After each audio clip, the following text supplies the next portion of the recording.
This is Teacher's Corner from Stenhouse Publishers. I'm Nate Butler.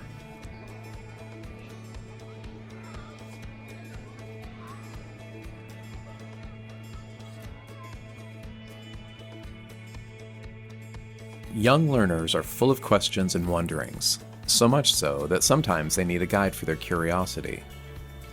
In her new book, Little Readers, Big Thinkers, Teaching Close Reading in the Primary Grades, Amy Stewart, a Chicago-based literacy coach and teacher, showcases ways that close reading can teach even the youngest students new ways to enjoy texts, think about them critically, and share that thinking with peers and adults. This episode of Teacher's Corner features Amy reading aloud from Little Readers, Big Thinkers. Hi there, this is Amy Stewart, and today I'm going to be reading from my book Little Readers, Big Thinkers, Teaching Close Reading in the Primary Grades as an invitation to do some deep reading with the K2 readers in your life. I'm going to start with Chapter 1, which makes the case, I think, for close reading with young readers and explains the ways in which K2 close reading is unique, but also important to include as part of a literacy framework in your school or in your classroom. So here is Chapter 1. It's called Little Readers, Big Thinking, a case for close reading in the primary grades. Each chapter opens with a quote from a picture book, and the opening quote that frames this chapter comes from the picture book Sam and Dave Dig a Hole by John Clausen and Mac Barnett, and it reads, "We won't stop digging until we find something spectacular." And I think that really frames this chapter because it gives us a purpose for close reading. When we read to have a big understanding. We read to find out or learn something new. We're digging and digging as readers until we do find that something spectacular. So that is how this chapter opens. It's a typical day in kindergarten. Students are hard at work reading and writing during workshop time. I walk over to check in on David, who I notice is sprawled on his back on the corner rug, a book about monster trucks covering his face, pencil and sticky notes close by, but not within reach, and definitely not in use. Something tells me he's either asleep under there or just killing time until lunch. I'll just go give him a quick redirection. I ask him how it's going with his reading today, expecting either no response or something quick and dismissive like, "It's good." Instead, I get, "Shh, Mrs. Stewart, I'm thinking. Don't you know I do good thinking when I'm like this?" Silly me, I guess. So I sit down, lean in close, and listen to David as, sure enough, he tells me all about his monster truck thinking and what he had been noticing and learning about them in his book. I learned an important lesson that day, that kids are always thinking, and thinking is always happening, even when your teacher eyes don't really know for sure, and even when you least expect it. Walk into any primary grade classroom, and you'll likely witness a lot of thinking. Students thinking as they add new learning to a chart in the Science Center. Students thinking as they mark their choice for hot lunch. Sometimes it's a tough one. Students thinking as they choose new books from the classroom library. Students thinking as they debate whether the teacher will let them go to the bathroom. Again. Whether it's the beginning of the year in kindergarten or the end of the year in second grade, thinking is happening nonstop. And it is exactly this nonstop thinking that calls us to provide reading opportunities that let students unleash their thinking, showing all they know and all they are capable of knowing. Close reading is a tool that helps us harness the big thinking we know is inside the little minds that fill our classrooms with brilliance each day. The concept and process of close reading challenges us to teach our students new ways to enjoy texts as we work alongside them and nudge them toward a deeper level of comprehension. As primary grade teachers, we are capable of empowering our students from their earliest years of school to think about and engage with texts in ways that will set them up for success as the readers, writers, and thinkers of the future. We must start our students on the path toward becoming close and careful readers now, even when they're little, because sometimes even our littlest readers are also our biggest thinkers. An affirmation. This book begins with an affirmation of what you are already doing. I know the work of a primary grade teacher. I know you are getting to school early, staying late, working through your lunch and specials and recess, and doing everything that is humanly possible to make a difference for your students. I get it. I live it. When you are already doing so much by way of planning learning opportunities, it is easy to think of close reading as something new and completely separate from the reading opportunities you currently make possible in your classroom, as just another thing to add to your never-ending to-do list. But I want you to realize as we move forward together that many of those reading opportunities into which you pour your passion actually already are close reading. I'm hopeful that there are at least a few instances where you will think, I already do that. Close reading takes those instructional moves to the next level, deepening the learning outcomes and challenging your readers to notice and say more about a text. Just as some of your classroom practices already fit with close reading, so too do many of the books you love to read. Primary grade teachers love our books, and the good news is that close reading doesn't mean you have to give up the books you love. I promise! Many of your favorites will lend themselves well to being closely read alongside your students. Implementing close reading strategies will help you to notice and discover even more to love within the pages of your most cherished books. In this book, we think about the reading opportunities we provide for our students, and then we look at those experiences in a new light as we decide where they fit or how we can deepen them by using close reading strategies. Get excited, people! We're making close reading fun again. What close reading is and what it isn't. When we primary grade teachers think about close reading, many of our minds immediately fill with visions of middle grade students hunched over difficult passages, scrawling lengthy annotations in the margins, writing elaborate responses to text-dependent questions, or doing other scary things that our little readers and writers are simply not ready to tackle, nor should they be. These preconceived notions about what close reading must look like cause much of our resistance or hesitance to teach our students about it. We know that our young students may not yet even be able to write, let alone provide written responses and annotations. So if these things are such a big part of close reading, how can we manage them in the first years of school? What I've learned from my favorite close reading experts, including Kylene Beers, Bob Probst, Doug Fisher, Nancy Fry, Chris Lehman, and Kate Roberts, is that close reading can take on many forms, and that how we use close reading very much depends on the readers with whom we learn each day. When we think about close reading with young children, we are really thinking about teaching them how to engage and interact with a text by demonstrating the practices of close reading and inviting students to practice using close reading strategies in a way that will move them forward as readers. I certainly agree that we need to keep students' developmental readiness and present levels of performance at the forefront of instruction. However, we must be careful with the mindset that because students are young, they are unable to think deeply about the words and ideas presented in a text. We cannot use developmentally appropriate as a default excuse that excludes younger students from developing close reading strategies that allow them to engage in deep thinking, collaborative conversations, and new understandings surrounding a text. Similarly, close reading allows young readers to transact with a challenging text that may not otherwise be accessible to them. If we exclude close reading from our literacy instruction, we may be unknowingly or inadvertently sending the message to students that reading is not much more than word calling through the pages just to get to the end, to pick up another book, and to do it all over again.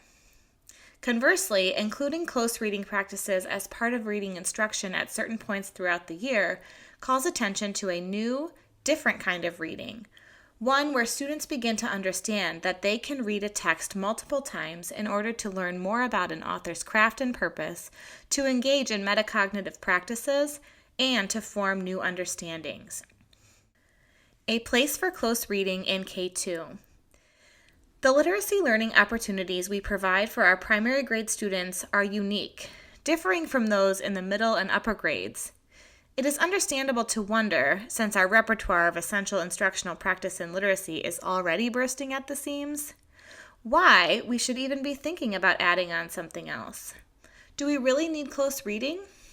It's a valid question, and one that often plagues early elementary teachers, myself included, as they contemplate the value of close reading in a classroom filled with early and emergent readers. But the close reading that we experience with our young readers supports several aspects of their literacy development, especially comprehension, and makes it an essential component of literacy instruction even in the first years of school. Reading to learn. Jean Chall points out that often primary grade teachers put an emphasis on learning to read over reading to learn, which is understandable given the nature of our everyday work. We do so much important work teaching students how to read that it's easy to forget about teaching them what to do with their reading ability, especially when we have to remember who rides which bus, whose turn it is to be student of the week, and who has been to the bathroom 4 times already today. The truth is, if the only books that are put in front of children are those at their reading level, we may be stifling their thinking. When we teach students about new topics, new words, and new ideas using close reading, they are exposed to new types of texts that expand their thinking about what reading is and about what readers do. Nancy Fry cautions that the kinds of text students can read independently in the early years of school do not have the complexity to support deep thinking. It is our job to make accessible to our little readers texts that do support deep thinking. Taking the advice of Lindsay Moses, we can create an environment where learning to read and reading to learn happen alongside one another, and we can use close reading as a means to make it happen. For example, a first grader might spend much of her day working to solidify decoding and word work skills during independent, guided, and shared reading opportunities, which would be classified as learning to read. Supplementing that with reading to learn, that same first grader would also have supported interactions with texts that are above her reading level in order to expand her thinking around first grade texts and topics. Teaching young readers to be examiners of text allows them to apply what they know about how to read and to why they are reading. Teaching young readers to be examiners of text allows them to apply what they know about how to read to why they are reading. The power of talk. Making talk part of the close reading experience opens up amazing learning and thinking experiences for our young students. The most crucial result of close reading is a deep individual understanding of a text using transferable skills and strategies. While students in middle and upper grades are more equipped to demonstrate this understanding through writing, it would be inauthentic to ask our young students to write extensive, elaborate annotations or responses to reading if they are not yet ready to do so.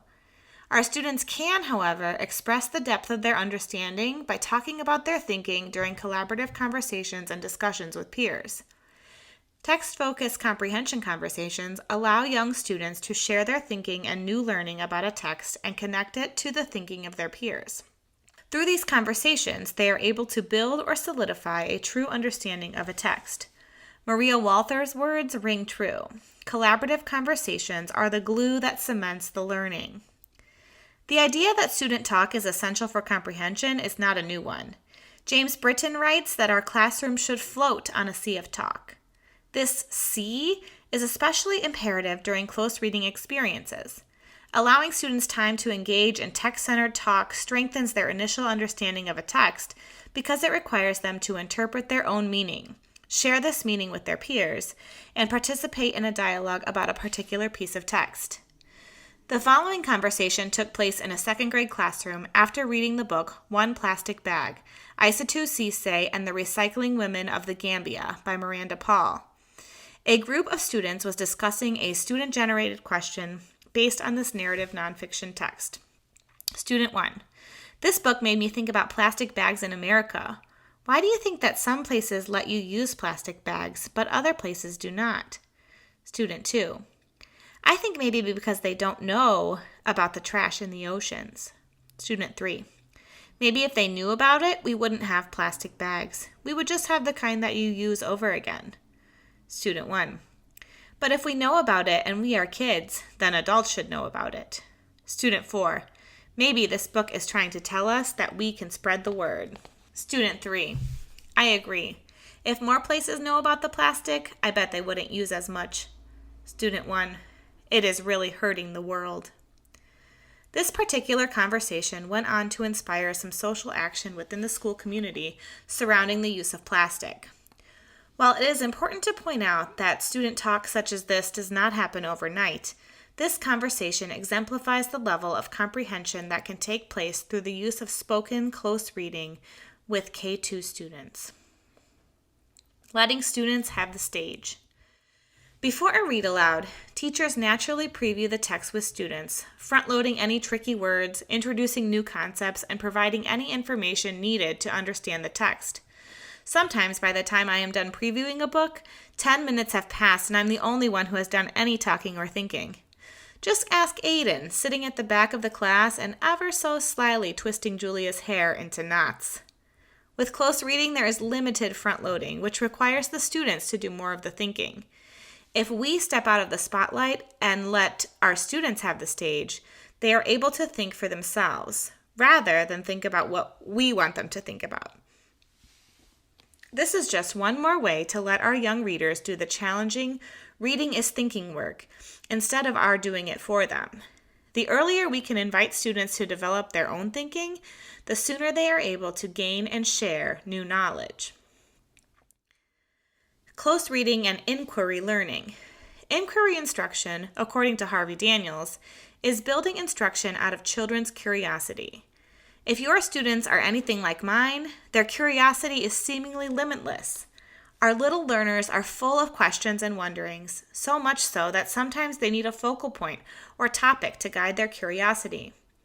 That focal point can come from the student thinking that follows careful, close reading work with young readers. At the heart of inquiry learning are observation and wonder. Close reading can provide the platform for such observation and wonder to take place, because student wonderings that arise from a close reading experience invite further noticing, research, looking closely, and lingering. Because they are learning to be close and critical readers, students, yes, even and especially primary grade students, can take ownership of their learning and find the answers they are seeking through inquiry experiences. Take the example of the book One Plastic Bag mentioned earlier in the second grade comprehension conversation.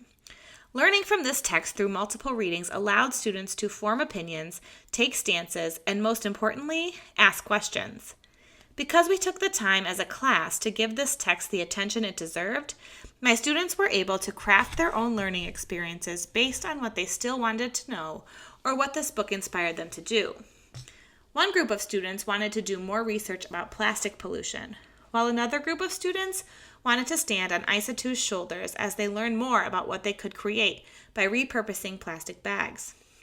These are just two examples of student-driven learning that came about because of close reading, but the possibilities are endless.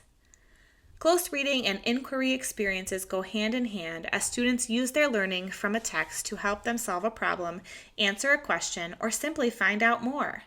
Certainly, student inquiry can take place without close reading, but the deep reading of a text often gives student inquiry a launching point, which can be especially helpful in the primary grades. K2 close reading as a stepping stone. Finally, you can think of K2 close reading as a stepping stone to the reading that will take place as students get older. It is our job as primary teachers to expose students to close reading so that when they get to the middle and upper grades, they are able to own these practices and use them more independently. Just as we prepare them to read just right books or to master grade-level math concepts before sending them off to the next grade, so too must we prepare our little learners to be critical, thoughtful readers. Using Pearson and Gallagher's model of the gradual release of responsibility, close reading in the early years of school often means saying, I do and we do. As the students get older, the I do and we do become you do. If we do nothing by way of fostering close reading skills, we fail to set our students up for success and independence with the kinds of reading and thinking they will do in the future. There are a few things that we as primary grade teachers can keep in mind as we begin to think about using close reading experiences with our students. The first is that close reading is not a lesson plan, a one-and-done experience or something to be planned once and repeated over time. Rather, it is a strategy that we can call on throughout the year to deepen students' understanding. It is a variety of fluid practices that guide readers to interact with and think about any text or topic in a new and deeper way. Close reading allows young learners to think critically about a text, demonstrate that thinking in a way that is meaningful for them, and share that thinking with peers and adults. It adds another layer to literacy instruction and provides an arena in which students can apply the reading and writing skills they have learned while adding new skills to their toolboxes. With that being said, it is not a strategy or practice that you will engage in with your young readers every single day or every single week. Cue sighs of relief. Rather, it should be used purposefully and strategically as needed with students to move their thinking forward about a text or idea. We don't have to use it all the time. We can still read books just for fun. By expecting too many close reading experiences, we lose volume in terms of the student's exposure to text, and our students lose the stamina of voracious readers. Another thing to keep in mind is that close reading is just one piece of your balanced literacy instruction. Doug Fisher and Nancy Fry remind us, close reading must be accompanied by other essential instructional practices that are vital to reading development. You can bet that any primary grade teacher's day is crammed full of reading and writing opportunities, from read aloud in the morning, to letter sound practice in the lunch line, to a sight word song on the way out the door in the afternoon. Literacy is our jam. We know how important phonemic awareness and phonics skills are for our little readers. We know that knowledge of high-frequency words propels them forward, and that concepts of print, letter formation, and word building are all essential components of literacy instruction in the first years of school. Close reading does not and should not replace these things.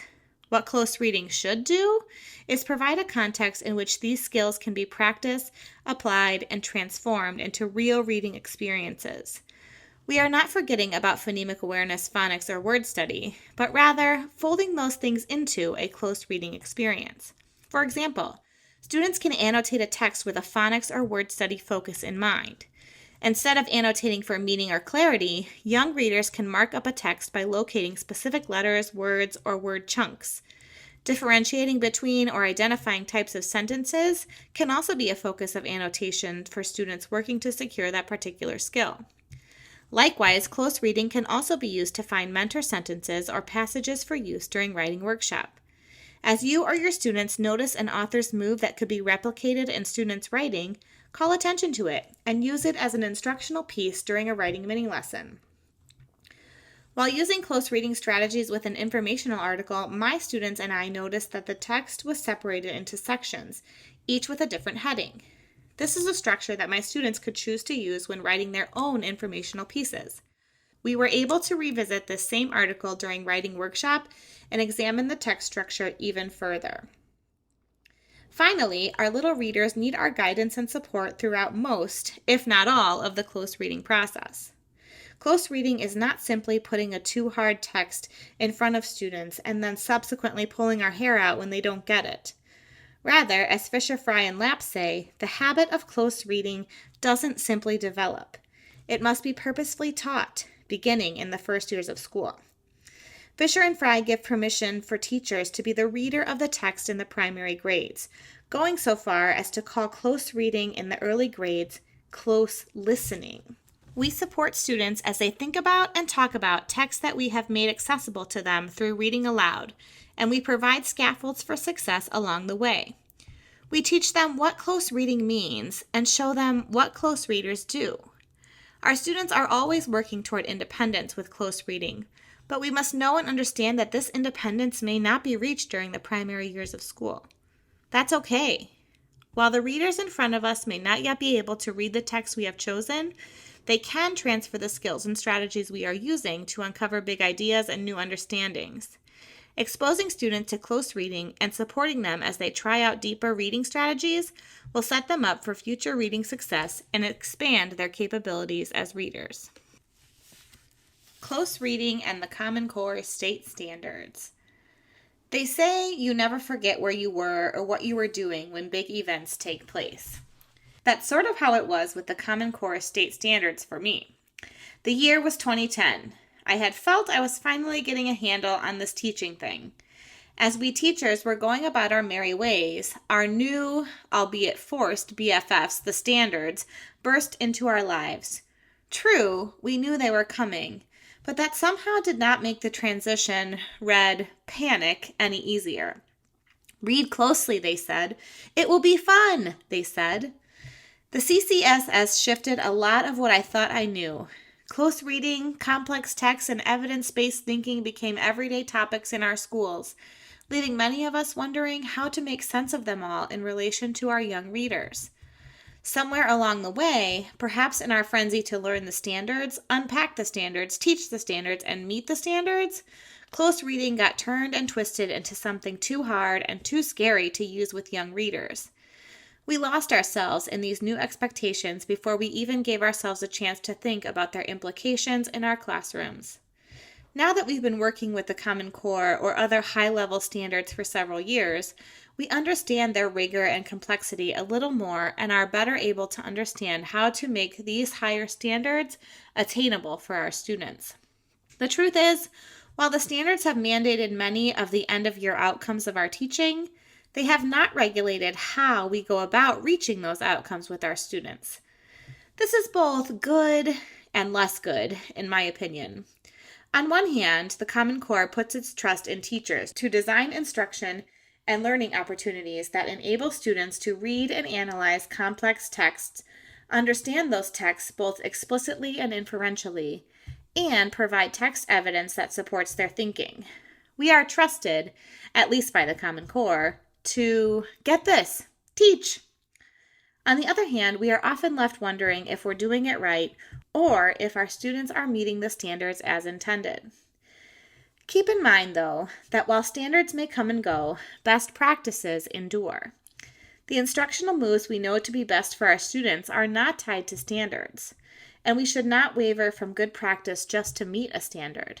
We know that what is best for our youngest readers is an environment where these complex and mind-stretching reading opportunities are nestled within scaffolds of support such as shared reading experiences and guided, collaborative conversations. The close reading process. What I love about the process of close reading is that there is no right way to go about it. It will look different depending on your students and the text you choose to use with them. Think of close reading as a process that follows the needs and interests of your readers, and the opportunities to engage in the process will unfold naturally through carefully chosen texts. We're so used to checking boxes and crossing things off to meet a standard expectation that we inadvertently anticipate that our close reading instruction must also fit into a specific mold or formula.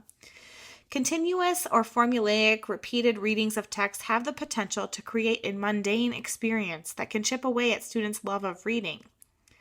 I've seen close reading experiences become so mechanized and repetitive that the students are bored, the teacher is frustrated, and the learning is forced, if it happens at all. This has happened to me, and I don't want it to happen to you. I am a fan of Nancy Boyle's thinking that close reading should motivate as well as educate.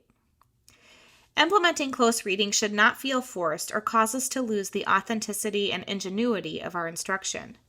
You've likely learned not to make the readers in your classroom do anything that you wouldn't organically do as an adult reader. Do I, as an adult, fill out a reading log? No. Do I take a test? No. Do I want to talk about it with my friends? Yes. Do I want to keep notes about it? Yes. Do I want to read it again? Yes. Close reading experiences are real reading experiences. Close reading is what real readers do. When provided with authentic opportunities for close reading that transfer to their real reading lives, students want to keep reading, learning, and thinking as their understanding takes shape. That being said, there are a few pillars of the process to keep in mind whenever you think about close reading. Multiple readings. The first pillar of close reading is multiple or repeated readings of a text. In order to uncover layers of understanding, students must have multiple experiences with a book, article, or other piece of text. Many literacy experts agree that rereading a text is one of the best ways for students to improve comprehension. I think the word repeat gets a bad rap, especially because no one likes whining, and hearing, "We're doing this again," from students is enough to make your skin crawl. When I was first learning about close reading, repeated readings were one of the things that I was not crazy about trying. Primary grade students are always on the move, both physically and mentally. So sticking to any one thing for too long has the makings of a classroom meltdown written all over it. I mean, it's a good day if we can get through the rest of reading workshop after someone has discovered an ant on the floor. Short attention spans and wiggly bodies made me dread returning to a text for a second, third, or gasp, even fourth time. But I quickly saw in my students' thinking the benefit of using the same text across multiple reading experiences. As I started to accept the idea of repeated readings, I turned to myself as a reader. When would I reread something? This led me down a path of rereading for enjoyment, rereading for understanding, or rereading to inspire further learning or even further reading. If I return to a text as an adult reader and find it helpful, perhaps there is some value in returning to a text or piece of text with my students. Okay, fine, I'll do it. The trick is to make returning to a text so exciting, engaging, and purposeful that students don't even think about raising their hands to tell you they've already heard this one. Consider what you love about rereading a text or a part of a text and bring that joy to your students. If you haven't noticed, they pretty much love to do anything you love to do. I've come to find that each reading of a text uncovers a deeper layer of comprehension and contributes to the big thinking outcome of a close reading experience. Debbie Miller's Reading with Meaning makes the case for repeated reading when she points out to students that their schema and understanding have grown because they return to a text for different purposes. If my students had heard One Plastic Bag just one time, it would have been a nice read aloud that led to surface level discussion.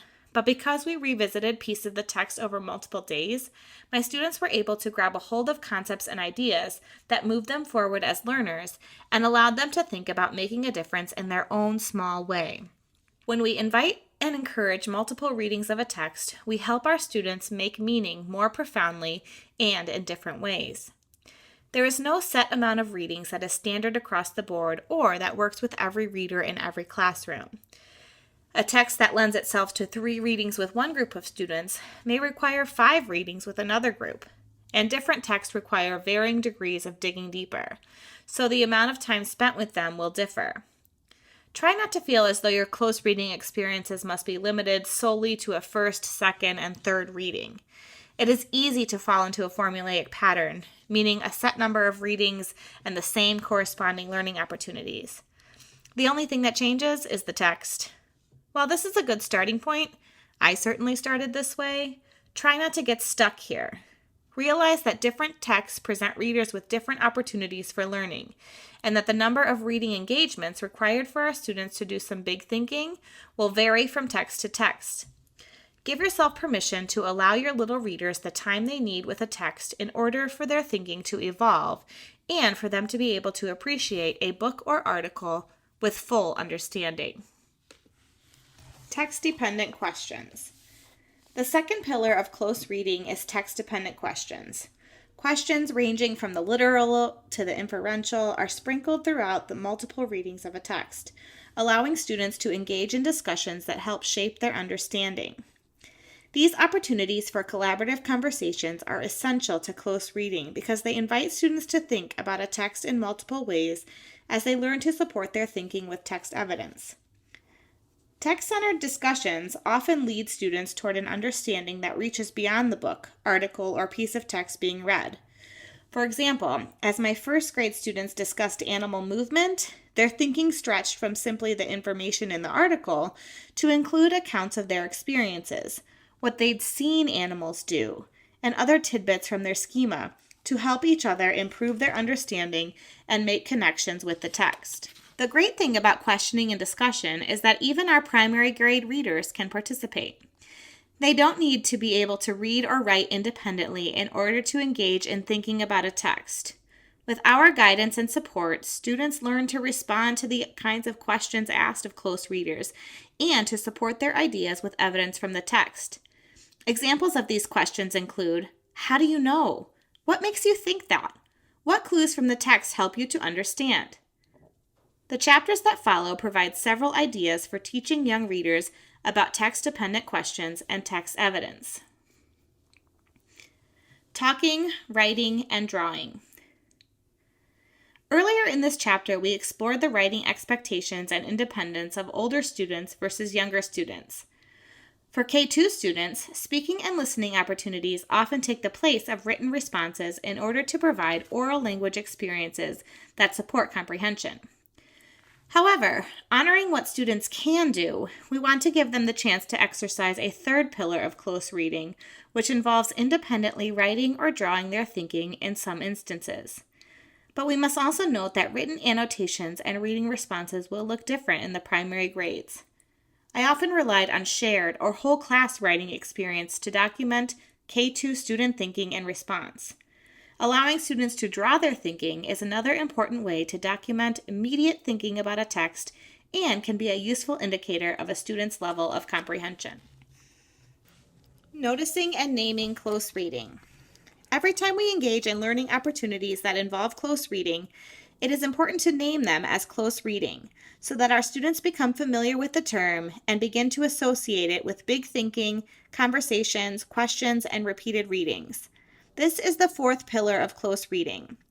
It's almost like we're asking them to switch their thinking caps to deep thinking mode as we dive into a text together. Our students must know that close reading is a different kind of reading experience, one that will require them to think about a text in new ways and answer questions or participate in discussions that lead to new understandings.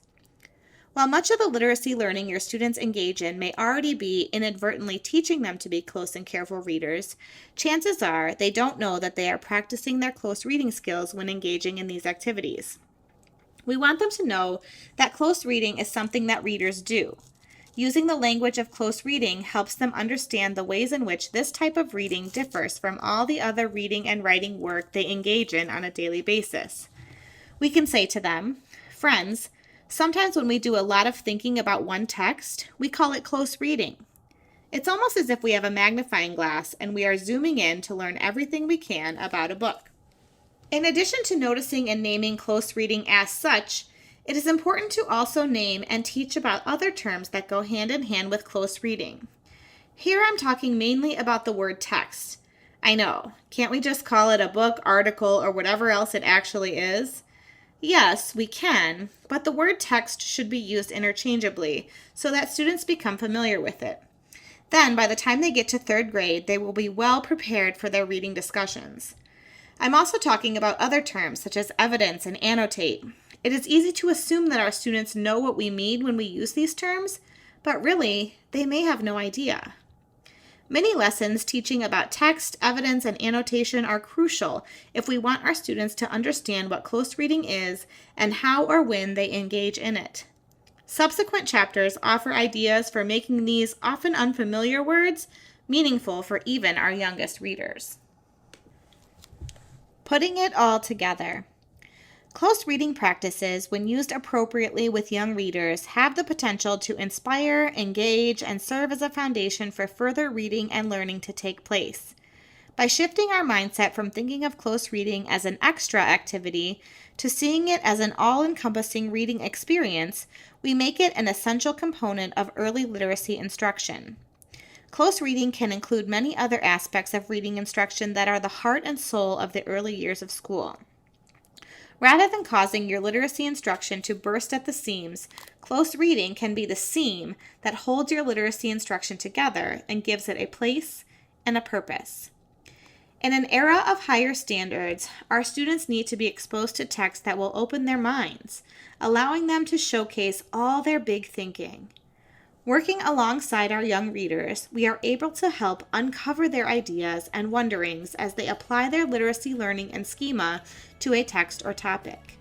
If we don't start providing opportunities for deep, text-centered thinking in the primary grade years, we are waiting too long.